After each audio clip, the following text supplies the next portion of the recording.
கர்நாடகாவின் தார்வாட் நகரில் வீடுகளுக்கு எரிவாயு விநியோகிக்கும் குழாயில் தீ விபத்து ஏற்பட்டிருக்கிறது. அந்த காட்சியை நாம் திரையில் பார்த்து கொண்டிருக்கிறோம்.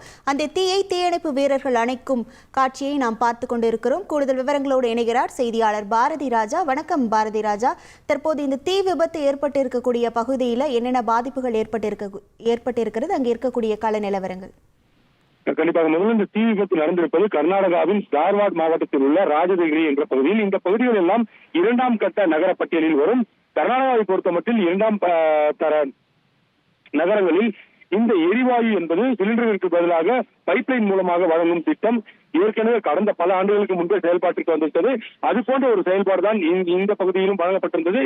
இதில் தான் தற்போது எரிவாயுவானது கசிவு ஏற்பட்டு அந்த பகுதியில் தீ விபத்தாக அது மாறி இருக்கிறது. 2 இடங்களில், அதாவது எரிவாயு சப்ளை செய்யும் அந்த பைப்புகளில் 2 இடங்களில் கசிவு ஏற்பட்டு அது தீ விபத்தாக மாறி இருக்கிறது. தீ கொழுந்துவிட்டு எரிய தொடங்கியதுடன் அந்த பகுதியில் இருந்த அனைத்து வீடுகளில் இருந்த மக்களுமே அங்கிருந்து பாதுகாப்பான இடங்களுக்கு வெளியேறினர்.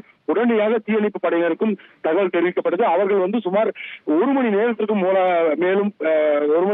மேலாக போராடி தீயை கட்டுக்குள் கொண்டு வந்து தீயை அணைத்தனர். மேலும் அது மட்டும் அல்லாமல் தற்போதைக்கு அந்த பகுதிக்கு அந்த எரிவாயு பைப்பில் எரிவாயு வழங்குவது நிறுத்தப்பட்டிருக்கிறது என்பதும் அடுத்த கட்ட தகவலாக இருக்கிறது.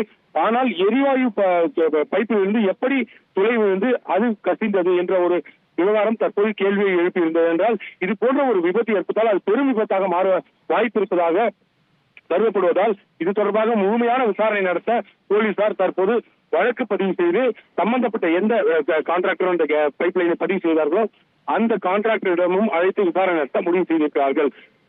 உங்கள் விவரங்களுக்கு நன்றி பாரதி ராஜா.